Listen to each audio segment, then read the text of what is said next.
seem like it. It moved forward pretty quickly. But, so we'll see what happens in the future.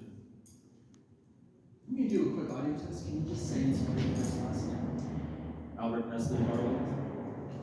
Can you spell it? Oh, ALBERT BARLOW.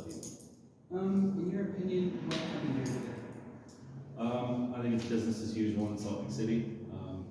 Historic buildings burn down and new construction begins, and I think they have to find a way to rezone it, and it's coincidence that it's 3 days after this historic building in Glendale burned down. It's kind of sad, but and suspicious.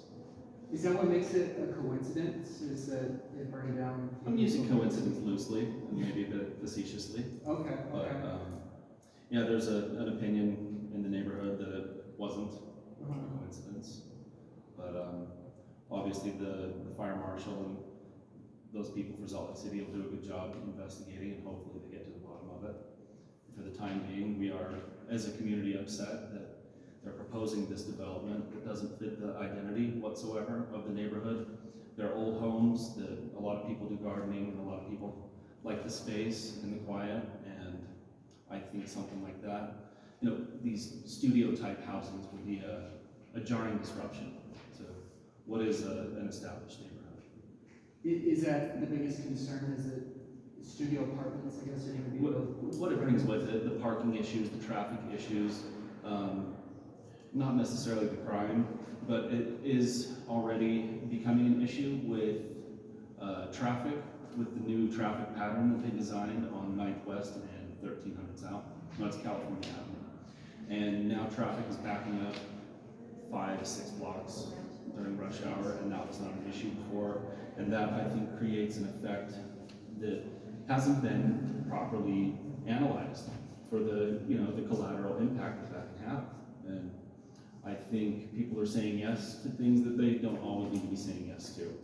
In this event, I think you can let certain things be the way they are and look toward parts of the city that have the capacity to build up and sustain a little bit more of a central type transit that I think they're trying to do on 9th West, and it's not going to work, and we see that it's not going to work. Do you think, so transportation is an issue?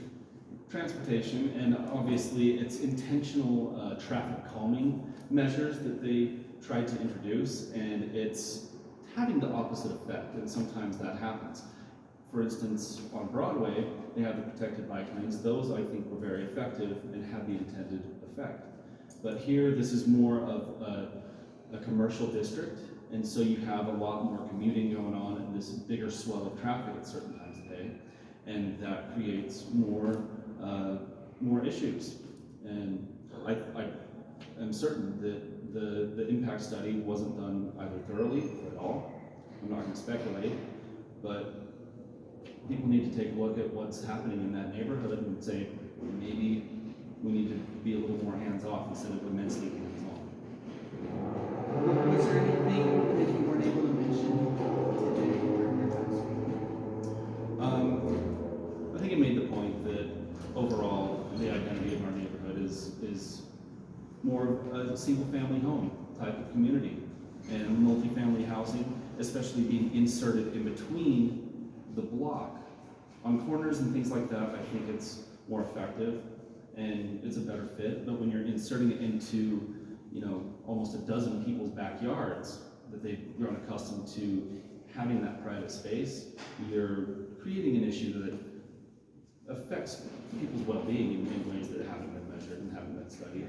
And when I've spoken to these people, they say, it's something that I dread. I don't want to deal with it, and don't know how to deal with it and how to cope. They've lived there for, some of them, 60 years, some people 90 years. So what are they going to do, move? I don't think so. And that's it's hard to say the effect that it's going to have on certain people that are multi-generational, have been there. So. Is there anything else you'd like to add that I haven't asked you already? No, I think that's it. Thank you. Thank you.